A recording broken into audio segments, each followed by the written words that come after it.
মধ্যপ্রাচ্যে ইসরায়েলি আগ্রাসনের প্রতিবাদে রাজধানীর বায়তুল মোকাররম এলাকায় বিক্ষোভ মিছিল করছে খেলাফত মজলিস। এই মুহূর্তে সেখানে আছেন রিপোর্টার তোহা খান তামিম। আমরা সরাসরি যাচ্ছি তার কাছে। তামিম,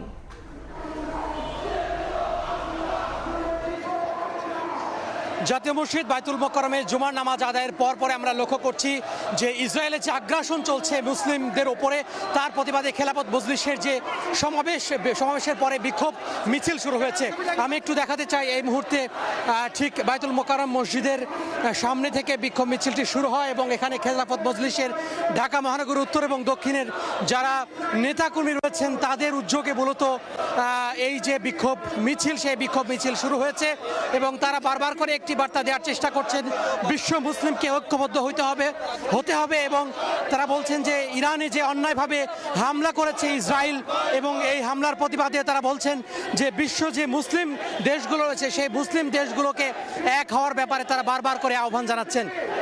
পাশাপাশি তারা বলছেন যে জাতিসংঘের যে নীরব ভূমিকা, জাতিসংঘ তারা বলছে যে মৌখিকভাবে প্রতিবাদ করে জাতিসংঘের যে কাজ শেষ করার দায়সারা যে বক্তব্য, সেই দায়সারা বক্তব্য থেকে জাতিসংঘকে সরে আসতে হবে এবং জাতিসংঘকে যে কার্যকর পদক্ষেপ, সেই কার্যকর পদক্ষেপ নেওয়ার ব্যাপারে তারা বারবার করে জাতিসংঘের প্রতি আহ্বান জানিয়েছেন। পাশাপাশি তারা এও বলছেন যে বর্তমান যে অন্তর্বর্তী সরকার রয়েছে সেই অন্তর্বর্তী সরকারকে বিশেষ করে জোরালো পদক্ষেপ নিতে হবে এই ধরনের যে অন্যায় হামলা হয়েছে ইরানে, সেই অন্যায় হামলার প্রতিবাদে।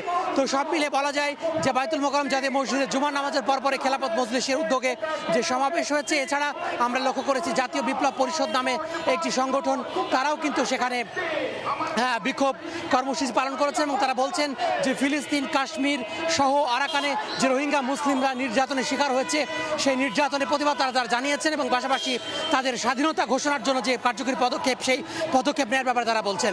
তো এই ছিল পল্টন মোড় থেকে আমার হাতে সবশেষ। আমরা সরাসরি যুক্ত ছিলাম পল্টন মোড় থেকে।